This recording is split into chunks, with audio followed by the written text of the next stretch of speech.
Indian meteorological department मतलब IMD ने चेतावनी दी है कि जो इस साल की गर्मियां हैं वो कहीं ना कहीं हम सबके लिए खतरनाक साबित हो सकती हैं और हीट वेव का जो कहर है स्पेशली मई जून के महीने में वो 2 गुना तक हो सकता है। मतलब जो नॉर्मली हीट वेव है वो 5 से 7 दिन या 8 दिन रहती थी, वो 10 से 15 दिन या उससे ज़्यादा भी रह सकती है।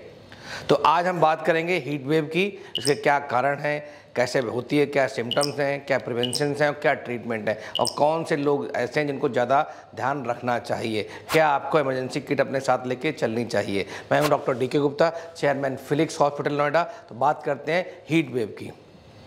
तो पहले बात करते हैं हीट वेव होता क्या है। हीट वेव एक एक्चुअली बोलते हैं कुछ समय है या पीरियड है जिस दौरान टेम्परेचर बहुत हाई हो जाता है। वो नॉर्मल जो टेम्परेचर है, जो मैक्सिमम लेवल है, उससे भी हाई हो जाता है और उसकी वजह से बहुत सारे लोगों को तकलीफ होने लगती है या परेशानी होने लगती है। कभी कभी हीट स्ट्रोक जैसी बीमारी या कॉम्प्लिकेशन डेवलप हो जाता है। तो इसको बोलते हैं हम heat wave. This is a period, मतलब ड्यूरेशन, जो इस साल बता रहे हैं कि मई जून में खतरनाक हो सकती है। तो अब बात करते हैं कि हीट वेव है क्या। तो जनरल लेमैन भाषा में बात करें तो एक समय अंतराल है, मतलब एक ड्यूरेशन है, एक पीरियड है जिस समय जो गर्मी का टाइम है वो बढ़ जाता है, मतलब टेम्परेचर जो है वो बहुत हाई हो जाता है, जिसकी वजह से बहुत सारे लोगों को गर्मी की वजह से लू लगना, जिसको बोलते हैं हीट क्रैम्प्स होना, हीट एग्जॉशन होना या हीट स्ट्रोक जैसी बीमारियां, कॉम्प्लिकेशंस हो सकते हैं। तो इसलिए एक सीरियस प्रॉब्लम है और ये हमें इसके बारे में जानकारी होनी चाहिए। अब बात करते हैं क्या इसकी रेंज है। तो जो भी नॉर्मल एवरेज टेम्परेचर होता है किसी एरिया का, अगर उससे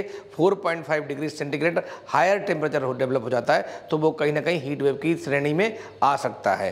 तो हीट वेव की डेफिनेशन मैंने आपको बताई। अब बात करते हैं कब होती है हीट वेव। तो एक्चुअली जो हीट वेव है नॉर्मली, जैसे खास करके जो नॉर्थर्न इंडिया जहाँ हम लोग रहते हैं, ईस्टर्न इंडिया में, तो वहाँ पे मार्च से जून के महीने में होती है। तो मार्च तो निकल गया, अप्रैल गर्मियाँ स्टार्ट हो गई हैं, गर्मियाँ थोड़ा धीरे धीरे पीक पे जा रही हैं, टेम्परेचर 35-40 के आसपास पहुँचने वाला है।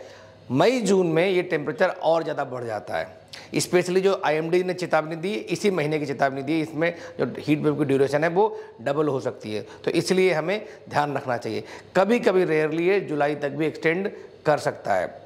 हीट वेव का क्यों इंपॉर्टेंट है मैंने फिर बताऊंगा, बिकॉज ये हमारे हेल्थ को एडवर्सली अफेक्ट करती है, मतलब बहुत सारे कॉम्प्लिकेशंस हो सकते हैं, इवन कभी कभी डेथ भी हो सकती है। इसलिए सरकार ने और आईएमडी ने आगाह किया कि हम सबको बच के या कुछ बचाव करने चाहिए। अब बात करते हैं कि कौन से क्राइटेरिया हैं जिससे हम हीट वेव को डिफाइन करते हैं। जो इंडियन मेट्रोलॉजिकल डिपार्टमेंट आईएमडी है उसने बताया है कि जो प्लेन्स हैं, ठीक है, अगर प्लेन्स में 40 डिग्री या उससे ज़्यादा टेम्परेचर बढ़ रहा है या वहाँ के बेस टेम्परेचर से 4.5 डिग्री सेंटीग्रेड ज़्यादा है तो वो हीट वेव की श्रेणी में आ सकता है। या हिली एरिया है उनमें धूप और तेज़ होती है, डायरेक्ट सनरेज आती हैं, तो वहाँ पे जो डेड लाइन है या जो बेस लाइन है उसको 30 डिग्री सेंटीग्रेड रखा गया है, मतलब अगर इससे 4 से 5 डिग्री सेंटीग्रेड। अब बात करते हैं कि हीट वेव के सिम्टम्स क्या हैं, कि लक्षण क्या हैं, कैसे पहचानोगे कि आप हीट वेव का शिकार हो रहे हैं। अगर आपको हिस्ट्री है एक्सपोजर की, आपके घर में किसी मेंबर को, मतलब कि बाहर धूप में गया है स्पेशली 11 बजे से लेकर 3 बजे के बीच में, और साथ में उसको एक्सेसिव स्वेटिंग हो रही, मतलब बहुत तेज़ी से पसीना आ रहा है, उसकी वजह से डिहाइड्रेशन हो रहा है, मतलब पानी की कमी हो रही है, कि जबान सूख रही है, बोलने में लड़खड़ाहट हो रही है, यूरिन कम पास हो रहा है, स्किन पिंच डिले हो रहा है, तो डिहाइड्रेशन के सिम्टम्स हो सकते हैं। या नोजिया हुई है, वॉमिटिंग हुई है, या उसको लूज मोशंस हुए हैं, उसकी वजह से डिहाइड्रेशन हो गया। फटीग, थकावट या वीकनेस, कमजोरी हो सकती है, चक्कर आना, डिजीनेस होना या घबराहट होना, सर में दर्द होना, नोजिया वॉमिटिंग मैंने पहले ही बताया, इस तरह के सिम्टम्स हो सकते हैं।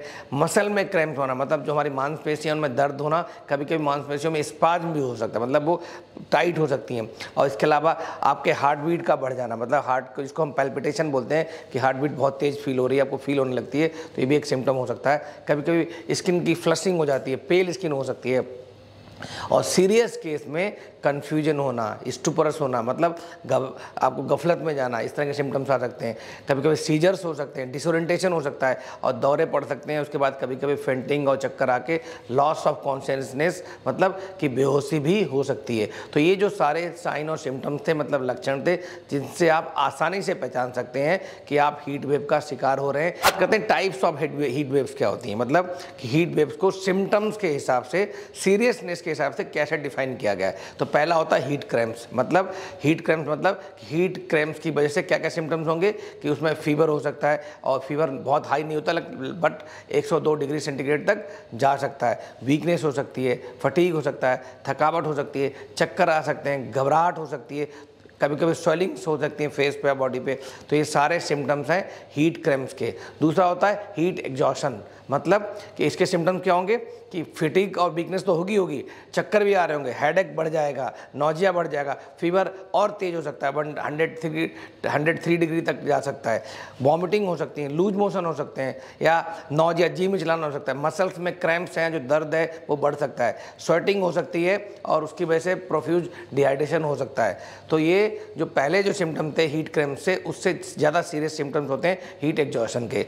तीसरा जो सबसे सीरियस प्रॉब्लम होती है जिसको बोलते हैं हीट स्ट्रोक, ये बहुत ही सीरियस प्रॉब्लम है। इसमें जो फीवर है बॉडी का वो 104 डिग्री तक जा सकता है, और इसके साथ साथ जो पेशेंट है, जो बच्चा है, बुजुर्ग है, जो महिला है, उसको डिलीरियम मतलब बोलते हैं, इसको बोलते हैं स्टूपरस होना, या डिलीरियम मतलब जिसको पता ना होना आसपास क्या, डिसोरिएंटेशन हो जाना, या उसको ऐसा लगना कि गफलत में जा रहा है, वो आसपास की चीज़ों के बारे में अनजान हो रहा है, या इस तरह की हरकतें कर रहा है जो नॉर्मल नहीं है। इसके अलावा सीजर्स होना, दौरे पड़ना, या कभी कभी लॉस ऑफ कॉन्शियसनेस मतलब बेहोशी होना, और कभी कभी कोमा, और कभी कभी इसके ऐसे केसेस में ये डेथ भी हो सकती है, because it is a potential fatal condition. अगर आपने सही टाइम पे इसमें इलाज नहीं किया तो डेथ की संभावना है। इसमें सिम्टम दिख रहे हैं, तुरंत आपको हेल्प लेनी है, तुरंत उसको हॉस्पिटलाइज शिफ्ट करना है और उसके बाद उसका इलाज करवाना, जिससे हम उसको हीट जो स्ट्रोक के सिम्टम्स हैं उनको कंट्रोल कर सकें, उसके कॉम्प्लिकेशंस को कंट्रोल कर सकें। अब कैसे प्रिवेंट करेंगे, बहुत इंपॉर्टेंट बात है कि हम सब बात करते रहते हैं कि ये सिम्टम्स पता लग गए, लक्षण पता लग गए, बट हम कैसे प्रिवेंट कर सकते हैं। मतलब कि बात है कि हम सब कहते हैं कि prevention is better than cure, तो प्रिवेंशन बहुत इंपॉर्टेंट है। तो एक पहली बात क्या है कि आपको हाइड्रेटेड रहना, खूब सारा पानी पीना है, नहीं प्यास लग रही तब भी पानी पीना है, नींबू पानी पीना है, शिकंजी है, छाछ है, सूप है, जो भी चीज़ें आपको मिल रही हैं, लिक्विड या तरल पदार्थ जिनको बोलते हैं, उनको आपको खूब सारा पानी पीना है। अगर आपको थर्स्टी नहीं है तब भी पीना है। इसके अलावा क्या नहीं पीना ये भी इंपॉर्टेंट है, एल्कोहल नहीं पीना है, कैफीन युक्त कॉफ़ी है, चाय है, या कैफीन युक्त और बहुत सारे एनर्जी ड्रिंक आजकल आ रहे हैं, इन सबको अवॉइड करना है, बिकॉज ये डिहाइड्रेशन कर सकते हैं। इसके अलावा स्टे कूल, मतलब आपको ऐसे एरिया में रहना है जहाँ पे वेंटिलेशन बहुत अच्छा हो, खिड़कियाँ बड़ी बड़ी हों, हवादार हो, क्रॉस वेंटिलेशन हो, पंखा चल रहा हो, कूलर हो, एयर कंडीशन हो, तो ऐसे स्पेस में रहना है जहाँ पे कूल एनवायरनमेंट हो। ड्रेस एप्रोप्रिएटली, मतलब आपको ड्रेस जो है ठीक से पहननी, मतलब खूब सारे कॉटन वाले कपड़े पहनने, लूज कपड़े पहनने, लाइट कलर्ड कपड़े पहनने, और अच्छे से कपड़े पहनने के बाद ध्यान रखना है कि उनमें प्रॉपर वेंटिलेशन हो रहा हो, जिससे आपकी बॉडी के अंदर जो स्वेटिंग हो रही है, जो इवापोरेशन हो रहा है, वो हीट बाहर चली जाए और बॉडी का टेम्परेचर नॉर्मल रहे। इसके अलावा आप बाहर जाते हैं तो ध्यान रखें, हैट्स लगानी है, सनग्लासेस लगाने हैं, छाता का उपयोग करना है, सनस्क्रीन खूब सारी लगानी है जिससे स्किन में रैशेस और स्किन मैचिंग ना हो। तो ये आपकी चीज़ें हैं जो ध्यान रखनी है ड्रेसिंग के समय। इसके अलावा तीसरा बहुत इंपॉर्टेंट पॉइंट है कि आपको आउटडोर जो एक्टिविटीज़ हैं वो लिमिट करनी है, स्पेशली 11 बजे से लेकर 3 या 4 बजे तक। उस समय सनलाइट बहुत तेज़ होती है, ये डायरेक्टली आपकी स्किन को और बॉडी के सारे ऑर्गन्स को डैमेज कर सकती है और हीट स्ट्रोक की संभावना बढ़ जाती है, तो इसका एक सीरियस कॉम्प्लिकेशन है।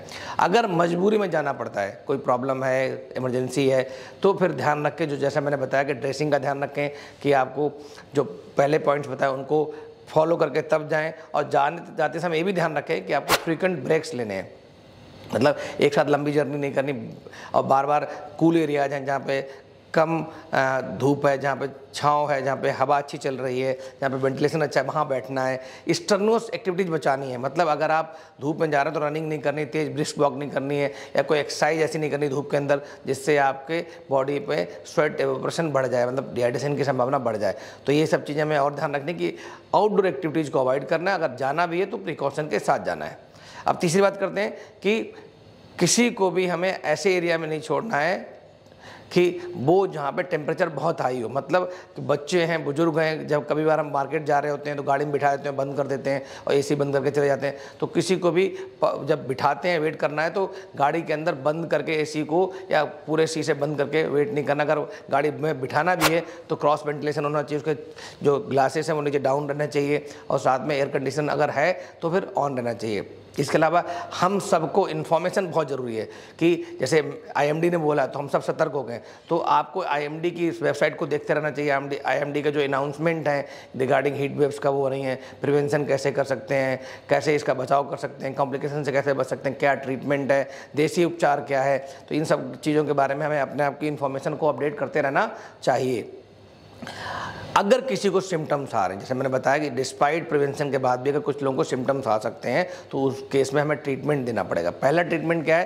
पहला तो सिंपल है कि जो बंदा धूप में गर्मी में बैठा हुआ है उसको तुरंत ऐसे इलाके में शिफ्ट करना है जहाँ पे कूलर है, एसी है, पंखा है, क्रॉस वेंटिलेशन है, हवादार पंखा है, कूल कमरा है, तो ऐसे एरिया में शिफ्ट करना है। इसके अलावा कोल्ड स्पॉन्जिंग या टैप्ड स्पॉन्जिंग करनी है, या शावर मिल जाए, बाथ मिल जाए, जो पॉसिबल हो जिससे उसकी बॉडी का टेम्परेचर हम थोड़ा कम कर सकें। नॉर्मली कई बार हीट स्ट्रोक में 104 से भी ज़्यादा टेम्परेचर चला जाता है, उसको हमें डाउन करना पड़ता है, एटलीस्ट 100 के आसपास लाना पड़ता है। तो उसके लिए आपको कोल्ड स्पॉन्जिंग है, बहुत दिलाना है, या टैपेड स्पॉन्जिंग है, ये सब करानी पड़ती है। रूम नॉर्मल वाटर से भी, इवन आइस वाटर से भी करा सकते हैं, डिपेंडिंग ऑन द क्या कंडीशन है पेशेंट की। इसके अलावा उस पेशेंट को अगर वो हीट स्ट्रोक में नहीं है, मतलब कोमाटोज नहीं है, डिलीरियम में नहीं, कन्फ्यूजन में नहीं है, डिसोरिएंटेड नहीं है, तो आपको पानी खूब पिलाना है उसको। प्लेंटी ऑफ वाटर है, फ्रूट जूसेस हैं, नींबू पानी है, ना सादा पानी है, वो दिलाना है। कैफ़ीन वगैरह अवॉइड करनी है, मतलब जो अल्कोहल और कैफ़ीन को फिर मैं बताऊंगा, इसको अवॉइड करना है। कॉफ़ी, चाय, अल्कोहल को अवॉइड करना है। इसके अलावा रेस्ट देनी है उसको, एकदम ऐसा नहीं कि थोड़ी देर बिठाया और फिर दोबारा वो अपने डेस्टिनेशन चलने लग गया। अगर किसी को ऐसे सिम्टम्स आ रहे हैं उसको बताओ दीज आर डेंजरस सिम्टम्स, इसकी वजह से आपको कोई कॉम्प्लिकेशन बढ़ सकते हैं, इसलिए ऐसा नहीं है, आपको पूरी जर्नी करनी है, अपने ट्रिप को ब्रेक देना है और रेस्ट करना है, घर वापस जाना है, रेस्ट करनी है। कूलिंग मेजर्स क्या लेने, फिर मैंने बताया कि अगर आपको लग रहा है कि ऐसे सिम्टम्स आ रहे हैं तो घर में रूम अपने पास एक तौलिया, गमछा या रुमाल अच्छा रखें, और आसपास जो भी पानी मिलता है नॉर्मल पानी उससे स्पॉन्ज कर लें, मुंह धो लें, अच्छे से हाथ पैर धो लें, सो दैट आपका जो टेम्परेचर है बॉडी का वो नॉर्मल रहे।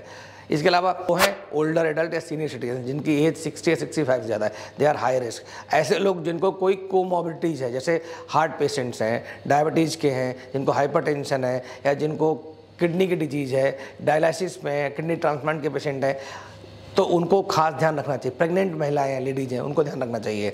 इसके अलावा इन्फेंट हैं, छोटे बच्चे हैं, या यंग एडल्ट्स हैं, या यंग चिल्ड्रंस हैं, उनका सरफेस एरिया ज़्यादा होता है। 5 साल से कम बच्चों को बहुत ज़्यादा ध्यान रखना चाहिए, बिकॉज उनकी बॉडी से हीट मतलब तेज़ी से पकड़ती है और एवापोरेशन फास्ट होता है, इसलिए उनका फास्ट नहीं हो पाता है, तो इसलिए गर्मी ज़्यादा लगती है और टेम्परेचर ज़्यादा बढ़ जाता है। इंडिविजुअल जिनको लोग बाहर काम करते हैं, जो आउटडोर काम करते हैं, कंस्ट्रक्शन वर्कर्स हैं, एग्रीकल्चर वर्कर्स हैं, ट्रैफिक के लोग हैं, तो इन सबको और ज़्यादा ध्यान रखना चाहिए। मीडिया के लोग हैं, इन सबको ज़्यादा ध्यान रखना चाहिए, बिकॉज उनका डायरेक्ट एक्सपोजर सनलाइट से हो रहा होता है, तो इन लोगों को और ध्यान रखना चाहिए। एथलीट्स को ध्यान रखना चाहिए, बिकॉज वो दौड़ते हैं तो उनको स्टर्नोस एक्सरसाइज करते हैं, उससे उनका लॉस ऑफ वाटर बहुत ज़्यादा होता है, तो इसलिए डिहाइड्रेशन के चांसेस ज़्यादा हो जाते हैं, हीट एग्जॉस्शन और हीट स्ट्रोक के चांसेस ज़्यादा बढ़ जाते हैं। इसके अलावा ऐसे लोग जो कुछ दवाइयाँ खा रहे हैं, जो ऑलरेडी डिहाइड्रेशन कर रही हैं, या ऐसी दवाइयाँ जो हीट स्ट्रोक या हीट एग्जॉस्शन को बढ़ा सकते हैं, जैसे कोई डायरेटिक ले रहा है, एंटीहिस्टामिनिक्स ले रहा है, बीटा ब्लॉकर्स ले रहा है, एंटीसाइकोटिक ड्रग्स ले रहा है, इनको अपने डॉक्टर से जरूर संपर्क करना चाहिए कि डोज कोई चेंज तो नहीं करनी है, और इनको ज़्यादा प्रिकॉशंस लेनी चाहिए, बिकॉज ये हो सकता है खतरनाक हो जाए। तो अगर कोई व्यक्ति फिर बताऊँगा मैं, अगर कोई व्यक्ति ऐसा लग रहा है कि वो हीट वेव से सफ़र कर रहा है, उसको हीट वेव के सिम्टम्स आ रहे हैं, तो उसको तुरंत कूलर प्लेस में भेज दें जहाँ पे शेड है, ठंडा हो, वेंटिलेशन अच्छा हो, तुरंत पानी दें, डिहाइड्रेट करें उसको, रिहाइड्रेट करें, डिहाइड्रेशन से बचाना है एक्चुअली हमें, ठीक है। इसके अलावा अगर उसको सिम्टम्स ऐसे आ रहे हैं कि स्टूपर से कॉमा डिलीरियम जा रहा है, तो तुरंत अस्पताल शिफ्ट करें, उसको पानी भी नहीं पिलाना फिर, नहीं तो वो एस्पिरेट कर जाएगा और दिक्कत हो जाएगी। एल्कोहल, कैफीन और एरेटेड ड्रिंक, एनर्जी ड्रिंक को अवॉइड करना है। इसके अलावा पानी के अलावा उनके जो कपड़े उनको लूजन करना है, सो दैट उनको प्रॉपर वेंटिलेशन मिल जाए। तो ये थी बातें अब तक की, जिसमें हमने बात की क्या लक्षण है, क्या प्रिवेंशन है, क्या ट्रीटमेंट है, क्या डेफिनेशंस हैं, इसके बारे में बात की, कौन लोग प्रॉन है। बट अब बात करते हैं क्या कुछ इमरजेंसी किट अपने साथ रख सकते हैं जिससे हम इससे बच जाएं, या अगर ज़रूरत पड़े तो हमें तुरंत ट्रीटमेंट ले लें। तो पहली बात, इमरजेंसी में आपका वाटर बोतल हमेशा साथ में होनी चाहिए। अगर आप बाहर जा रहे हैं तो उसमें 1 लीटर पानी हमेशा साथ में लेके जाएँ अपने। अम्ब्रेला जरूर यूज़ करेंगे अगर बाहर जा रहे हैं, बिकॉज डायरेक्ट सन एक्सपोजर से बचते हैं। हेड कैप यूज़ करें, हेड कवर ला के जाएँ, हैंड टावल लेकर रखें, अपना बड़ा सा हैंकी साथ लेंगे, गमछा गौछा साथ लेके जाएं, सो दैट कभी भी आपको जरूरत पड़ती है पानी भिगो कर निचोड़ के स्पॉन्ज कर सकते हैं। हाइड्रेशन अच्छा कर सकते हैं, जो ORS है, ग्लूकोज है, इलेक्ट्रोलाइट्स है, नींबू पानी है, इन सब सॉल्यूशंस को अगर अपने साथ रख सकते हैं तो भी बहुत अच्छा रहेगा आपके लिए। और खास करके ORS का पैकेट तो अपने साथ डाल के रखें कि 1 लीटर पानी में तुरंत घोल लिया, जब भी ऐसा कुछ सिम्टम ना भी लगे तो भी पीते रहो, बिकॉज हाइड्रेशन रखना बहुत इंपॉर्टेंट है। ये प्रिवेंटिव मेजर है, ट्रीटमेंट तो करते करते प्रिवेंशन ही है, इससे होता है। तो अगर ORS पीते रहेंगे तो भी आपको हीट स्ट्रोक के सिम्टम्स नहीं आएंगे। Thank you so much, have a great day. अपना खास ख्याल रखें, हीट वेव से बचे रहें। Thank you.